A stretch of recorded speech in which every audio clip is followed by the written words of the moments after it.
you've got to take some time to reset your money mindset in January. Otherwise, it is going to ruin the year. Welcome to the Treat Your Business podcast, the show for clinic owners who want real, honest advice and tried and tested ways of doing things. I'm Katie Bell, and this is the new era of bigger insights and bolder conversations to help you grow a clinic and a life you love. Let's dive in. Philippa, welcome back to the podcast. Thank you, Katie. Thank you. Always a favourite one on the podcast. Always. Episodes are always very well received, so thank you for being here. Philippa, we have decided to talk about money stories. Yes.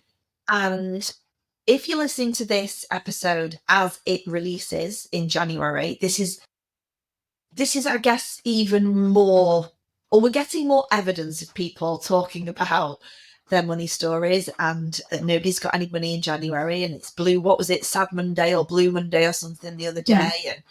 And we hear a lot, we see a lot, we look for evidence to support money stories that we hold. And you particularly work on this a lot with our clinic owners because it gets in the way so much. Yes. So, first of all, what are you hearing a lot right now from our clinic owners? So things like no one has any money in January.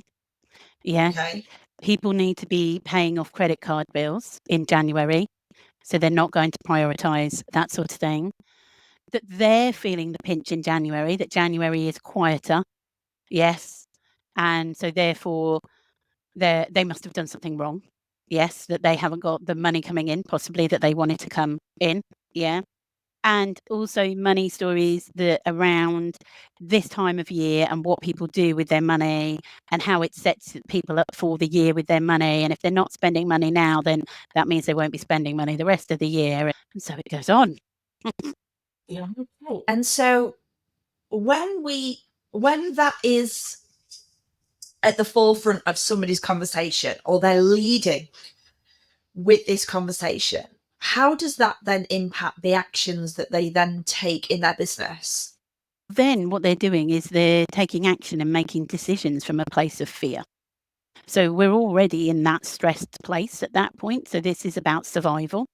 It's about avoidance of threat at this point, but it's also a really good way to excuse yourself from not doing certain things as well. So the actions that they take are reactive, fear-based, from a place of survival rather than thriving, but also quite often they are like those holding patterns that they repeated last year that feel comfortable for them. Yeah. Yeah. So that's interesting that they could have finished the year in a certain mindset around money.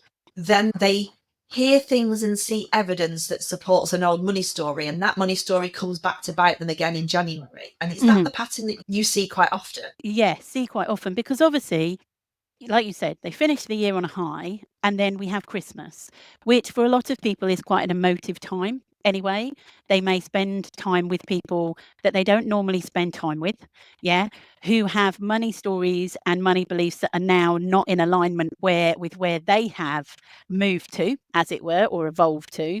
And so they then, because they haven't taken time to reset themselves before they go back into business in January, they have just, if we use a buzzword, been triggered by all of that family stuff, friend stuff, what Christmas means to them, judgment about presents, judgment about experiences, all of that jazz. And then we are bombarded with January sales. Yes, we are bombarded with the idea that we've just had Blue Monday and everybody needs to be sad. Yes. And so it just feeds into us connecting, because at this point it raises stress. So we then connect with things that are comfortable, that are familiar, that are metaphorically a place for us to rest our head and take a little breather, as it were. Yeah. So interesting. I'm just reflecting on my mum is chief nana officer, obviously is here today looking after Alfie. And I was asking her about, my dad has some shops and had this tailor come back to let this particular shop that was available. And I said, no, he hasn't come back because nobody's got any money in January. And I went, oh, but nobody. She said, no. And this war's going on all over the world. I went, oh, all over the world. She said, yeah, all over the world. And Trump, just Trump. I was like, okay, Trump. And it was Blue Monday on Monday. And so that's why. Philippa, I don't buy into any of that because I don't watch the news. I don't listen to all this crap. I don't spend hours on social media buying into it all. Apart from the Beckham saga, I'm fully bought into that because that's hilarious. But Mum's seen this because she watches the BBC News. That's now been the reason why this tailor hasn't come back to take on this shop. Yep. And it's like, wow, that's really interesting. Now, if I spent a lot of time with my mum, absolutely love her, she's amazing, her money stories would really sit with me and influence how I would make decisions in maybe for the rest of this week if I let it. So I never even thought that the people that you spend time with around Christmas, whether you want to or maybe not want to, could then infiltrate the work that you've done on resetting and up-leveling your money stories and knock you back a bit. It's so interesting. Which is also why in Thrive, our Success Accelerator themes in January are money on purpose to help people reset themselves. This is why on mindset calls with people, this is what we have talked about. So let's reset where your money mindset is right now. Yeah. What's coming up for you? Yes. Just tell me. And then let's talk about that. And also, I think what is a major factor here as well is because everyone's got to the end of the year, they are tired. Yeah. And so sometimes their guard is down. And everybody wants to see you at Christmas. People you haven't seen for a year. Let's get something in the diary. Let's see. And then they ask you, how's your business going? Oh, you look tired. And it all starts to, if you're not careful, snowball. And then because everybody wants to get back into the business straight away in January, they don't take any time to decompress and go, I'm going to let that go. Yeah. And this is who I am. And this is what I believe. And this is my money story. We then carry that stuff with us. And it's a time of year which lots of people don't enjoy traditionally. Yeah. It's dark. It's wet. It's a little bit rainy where I am. So it adds into all of that. And then we're told that we should be sad because it's Blue Monday, which I just want to remind everybody that was a marketing ploy. Remember that, by travel companies. So the whole point is so just remember that, everybody, and it works beautifully well. Yeah. So, yeah. It's amazing how much media can have such an impact on us, isn't it? So with these money stories at this time of year, how does that show up in their business? So with that then, especially if they're saying things like nobody's got any money in January or nobody's spending money, they are then reducing their own spend, their own investment as well. So they're not putting themselves out there as much because no one's going to buy anyway. So they start to shrink their actions. They're not marketing themselves. They're even not having those conversations of sharing the opportunity with anybody new because they've already means tested people who've walked through the door thinking they're not going to have any money in January. They've just told me that they've had everybody over for Christmas. Oh, better not say anything there. So then in business, we're then seeing manifesting exactly what they believe is that no one has any money in January. So they're not marketing themselves, they're not showing up, they're not having those sales conversations. And what do their numbers show? Nobody has any money in January. So they've then collected, and if they're Reds love some evidence, they've just collected a lovely bit of evidence to hook into that belief. And so and that story, because it's gone beyond now. The story has now become a belief. Yes. So we then need to work on that to provide evidence against it. And if you don't catch it soon enough, that then goes into February and into March. And before the first quarter of the year is gone, and you're like, how did that happen? Yeah. Lots of reactive behavior as well. Sometimes as well comes into this panic because we haven't got the money. So I am going to try and throw everything at the wall and see what sticks. Yeah. Rather than doing what they did before Christmas, which was taking time to make considered decisions from a place of abundance and faith and trust, rather than from fear and lack and scarcity. And isn't it funny how the human brain is wired to think from a place of lack and scarcity first before absolutely. it thinks from a place of abundance? Like, we're not wired to just instantly go to an abundant thought. We're always wired to, what are the reasons I should say no to this? What are the reasons why I should not do this? What are the reasons that this won't work for me? Before you think, but this could go well, and this could go well, and maybe if I do that, that would happen. We're like hardwired. That also comes from our education system in the nicest possible way. Yes, about not wanting to fail. Yes, about making sure that we're not the one that's going to get told off. Yes, traditionally we are brought up in a slightly more pessimistic narrative, as it were, within the UK.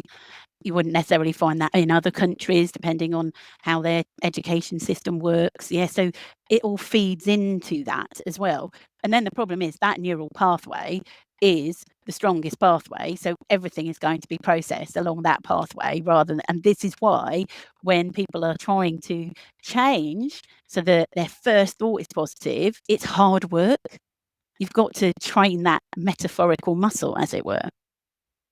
Yeah. And some people, I'm reflecting on conversations that I might have, some people within my team, I have to work harder at getting them to see what could go well than what is going to go wrong.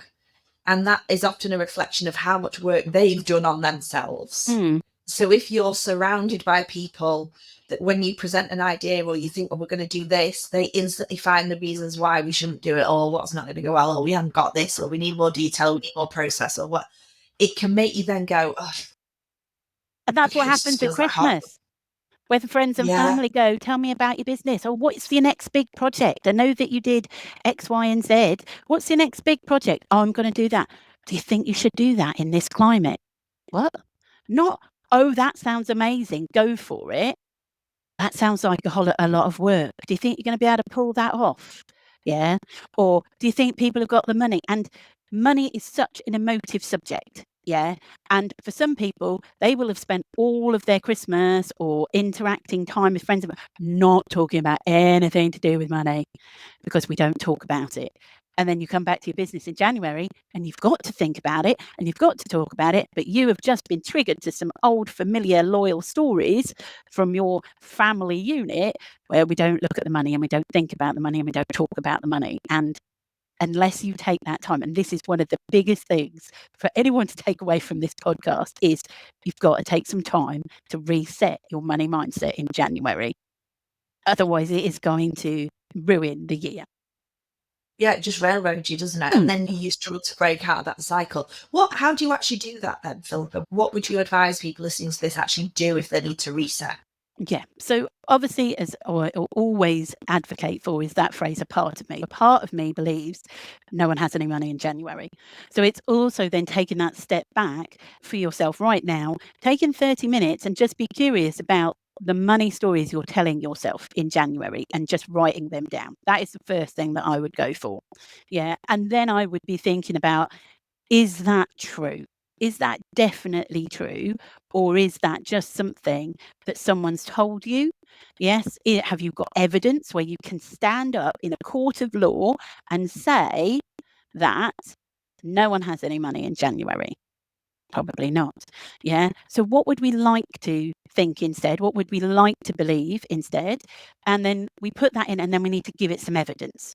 So we then need to, if we want to believe that there is more than enough money to go around in January, or my ideal client has got the money and is ready to invest in their health right now. So let's give that some evidence. So the new people walking through the door, whether that, even if it's just from a slightly more peeled back point of view, start looking for the money around you where people are buying things. Like the person across the street has got a brand new car, the people down the road who are having an extension done, whatever it might be. Look for that evidence, because it is all around. But while you believe that no one's got any money in January, that's what you're filtering. Yeah, it's that no one has any money in January. So I would take yourself through that process, use the phrase a part of me, and then you've got to then work on what is my money story? What do I believe about money? It's write your own manifesto of what I believe about money. I would also make sure, just in terms of in January, is always making sure that you take that 90-second pause before you make any decision in your business in January. Just 90 seconds to allow any physiological stress that might be remaining from these money stories that you might have picked up over Christmas to dissipate. So you are then making sure that you're not then feeding that stress further and then be like, okay, then take it.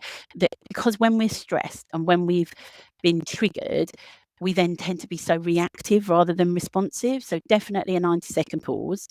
I would be making sure that in January you are doing as much as you possibly can to signal to your nervous system that you are safe. Yes. So lots of grounding work. Yes. Whether that be, so for some people, that will be sitting on a chair, feet flat on the floor and just thinking about connection. Yes. With the ground. For some people, they'll want to be walking barefoot out on the grass, depending on how wet it is. Go for it, people.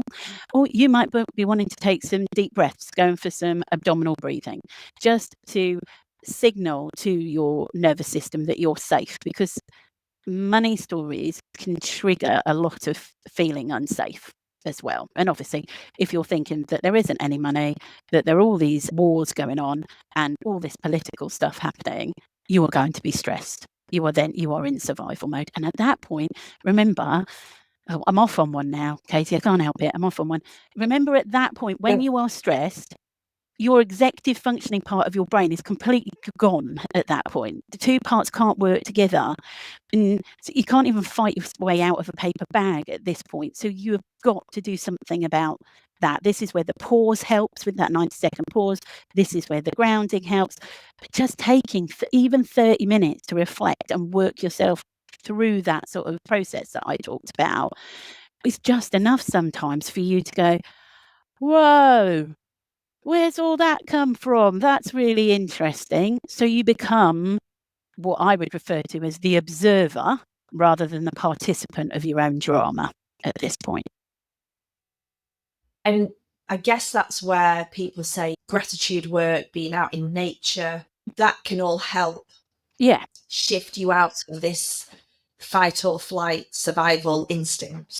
And for some people, it's you've got to go for a run at this point.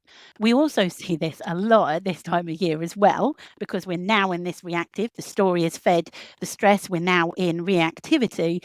The one thing that loads of our business owners do to help them to complete that stress cycle, to be able to see the wood for the trees, is exercise. And loads of them, they let it go in January because I've got to do this and I've got to do that, and there isn't any money, so I've got to do this action, I've got to do that. But actually, it's the exercise that helps them to ground themselves and to help them to be able to see clearly as well. Yeah. It's fascinating because we've also got loads of energetic shifts going on at this time of this year in particular, in terms of the Chinese year is we're moving from the year of the snake to the year of the fire horse, which is massive energetic shift. Yep. The Feng Shui calendar changes on the 4th of February, so that energetically is a big shift. Excellent. We've got, remind me now, we've gone through our 9-year cycle. We're back to, is this year 1 we're going into? I'm unsure, to be fair. I'm sure it is. I'm going to find that out. But there's just masses of energetic shifts happening. And it can feel, if you bought into this kind of woo stuff, I love it all, that this next few weeks, particularly in January, on top of the normal January feeling, because we're moving from the year of the snake, which is all about shedding and getting rid of things that don't serve us anymore, before the fire horse energy kicks in, which is all about momentum and movement and go and pace and that kind of big energy, this next few weeks feel a bit weird energetically. Yeah. And you don't want to be making massive decisions in your business and in your life at this point. If you were to talk to any of the energy experts out there, they would say, sit with it, hold off, ground yourself, be patient, allow what is clearing to clear and the new energy to come through. And then you're going to feel like you're ready to go in your business. But also what's important is what you've just talked about is some people will be picking up on that energy, and not realize what it is, and so feel unsafe with it, which will then feed into reactivity because they're not used to. A lot of business owners are doers, obviously. They are the people that get stuff done.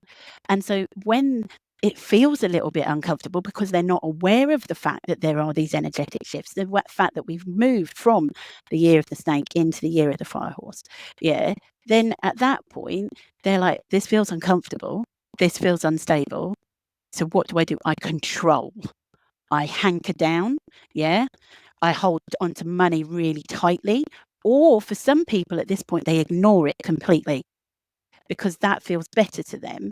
So it's also being curious about how are you treating money? What's your relationship with money like as well at this time of year? Is it a respectful relationship? Are you giving it the attention it deserves? Is this a relationship that has great communication, great trust as well? Again, stuff that we've talked about on the Thrive Success Accelerators as well in January. Being curious about that. But again, and we've said this before in a podcast, if you want something different, you have to do something different. So again, taking that time to step back and go, is this my same normal January pattern, or am I doing something different this year? Okay, that's interesting. I'm doing the same old stuff that I did last January. Okay, this is not where I want to be. This is not me in December or me in November. This is a part of me, a past part of me that is shown up and running the show, which is possibly being triggered by family narratives, the social or the cultural narrative, whatever. People see work colleagues they haven't seen for years at Christmas. And if you worked in the NHS and you have just spent an evening with your ex-NHS colleagues who all still work in the NHS, I would be really curious about where your mindset is around money and how it's been impacted. It's just teeny little micro things will make a massive difference. And I guess that's where leaning into gratitude can really help in those situations. In that I recently spent some time with a friend who does work in the NHS, actually, and someone who works at university.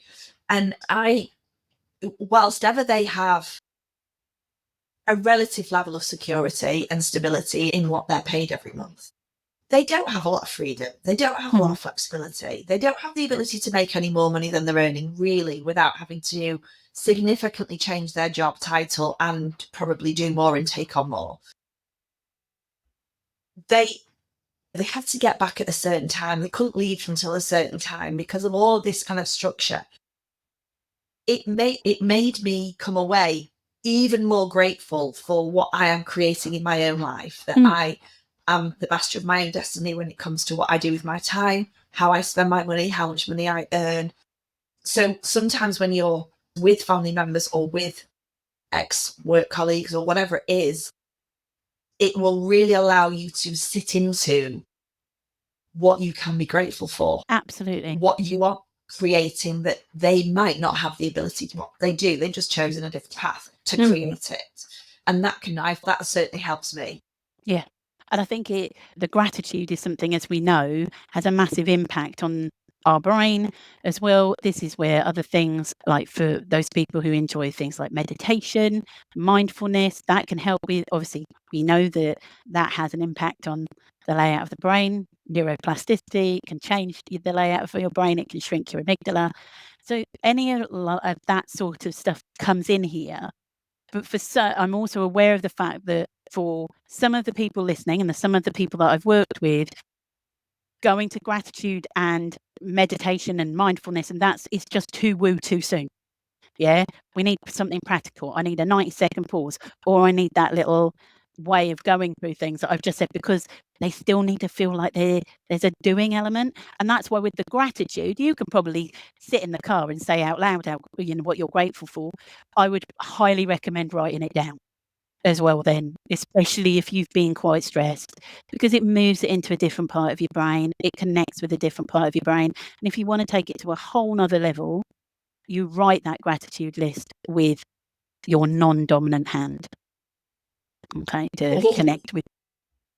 Philippa, what do you do in January to help overcome perhaps money stories that you have been surrounded by in December? What strategies do you do? Now, you're very woo, so you can tell us the woo version. I'm interested to know how you manage that. So I do take time to reset myself, to decompress and reset my money mindset and my entire money mindset. If I've spent a lot of time with people who may have different beliefs and values to me and who may trigger old stories for me. Yes. And that's okay that they're triggered, because it then reminds me about that part of myself. Yes. So I can again be grateful to that part of me. So and I then rewrite my money story. This is my money story. This is what I believe about money. If it's something that's gone a little bit too much, and maybe I've been involved in saying things like there isn't any money in January, yes, and maybe I've agreed with something, I actually write to money and apologise. So I will actually write, "Dear money, I'm so sorry that I spoke badly of you, because I know that you turn up in January and that is not how we work together. That's not our relationship."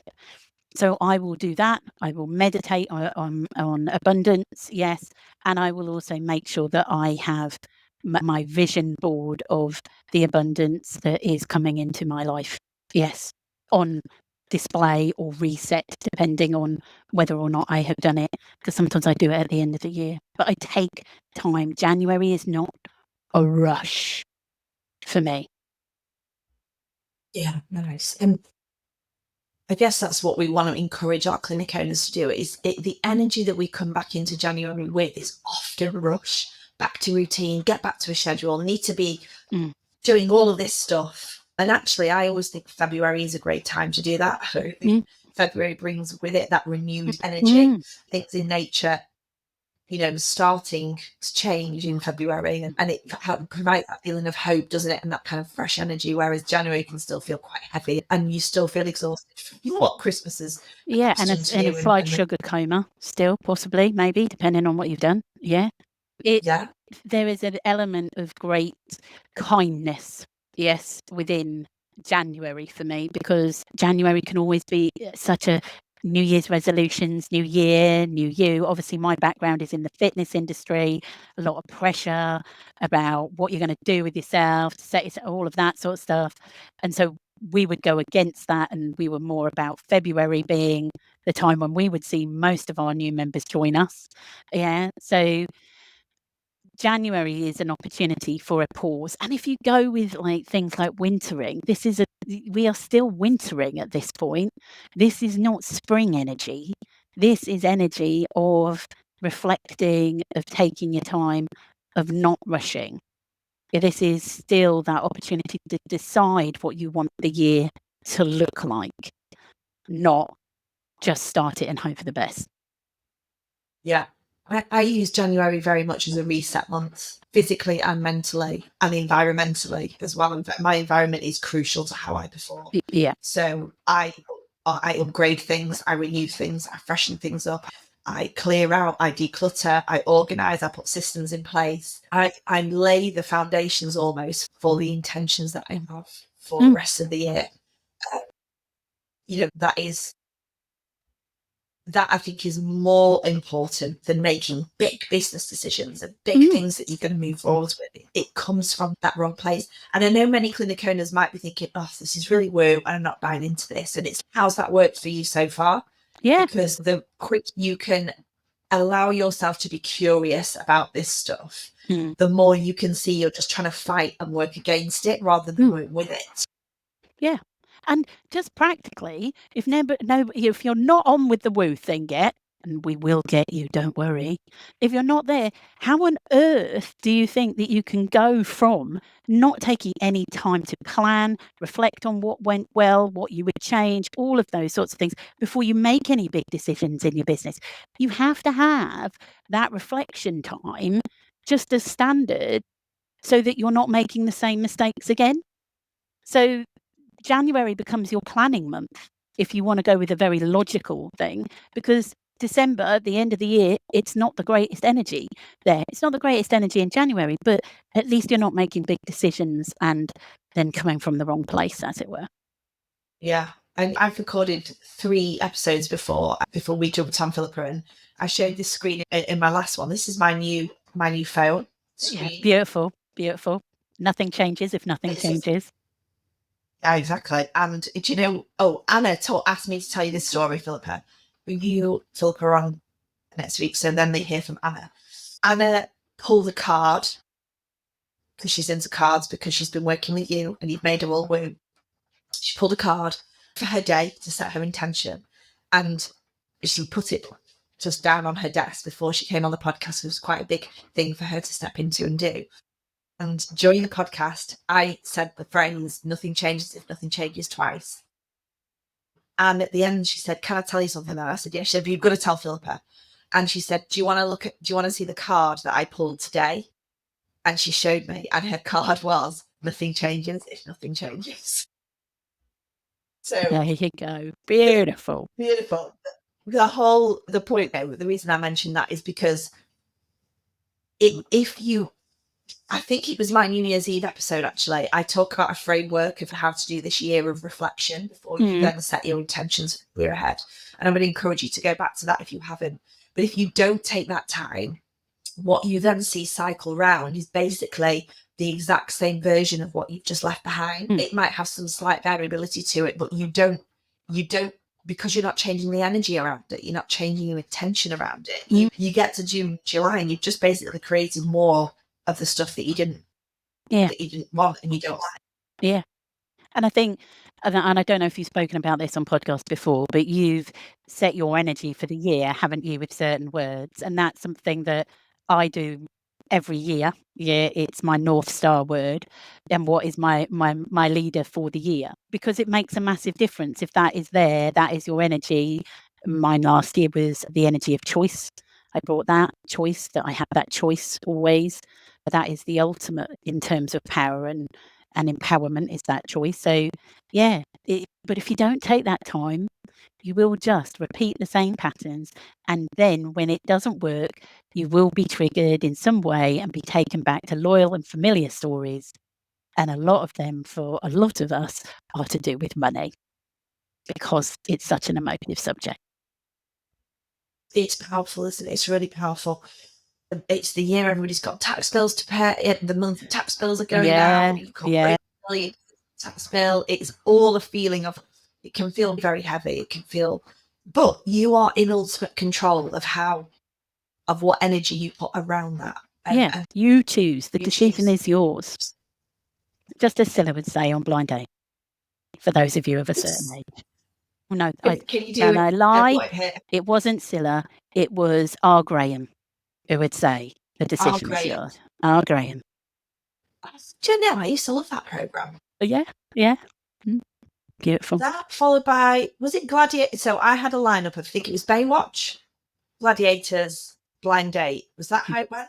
Something like that, yeah. We're showing our age now. Brilliant. Saturday TV. Yeah, fabulous. Saturday night TV, I know. Absolutely. Amazing. Because we might have wooed people out, and I hope we have, because it will only help people move forwards. What would you say to listeners is your parting message or your parting advice around them really leaning into this subject, this topic, in terms of how money is, because it is impacting how their business and their personal life is running? So I would invite them to keep being curious about the stories that are coming up for them, and to then do something with it. Don't just go, I say this. It's then taking it somewhere. And this is not about shaming the story. It's about going, oh, a part of me believes this. Then take it somewhere. Either be grateful for the money that you've got, do something different than you would normally do. That is really the biggest advice here with any money story, is do something different with it than you would normally do, rather than just ignore it or push it to one side or hope it goes away or try and overdo through it. Yeah. let's take a different action here, even if that action is a pause. Yeah, I love that. Jonathan, thank you. This has been really, it's very topical. It's very relevant for this time of year, but I work on this shit all the time. Like it's something that, and you do, we are always working on oneself, being really self-aware. But even when I have these conversations with you, it makes me go back to, okay, what I picked up, because new level, new devil, like we're going for big things in Thrive this year and in my clinic, and that requires a different focus. It requires a different mindset. It requires something that I haven't ventured into yet. And so there will still be money stories that crop back up and could hold me back if I'm not aware of it. So thank you, because it always makes me really stop and reflect as well. And I'm sure the listeners have got great value from this episode. Thank you for having me, Katie. Thank you. Thanks for listening to the Treat Your Business podcast. Hit subscribe now and keep joining me for bigger insights, bolder conversations to help you build a clinic and a life you love.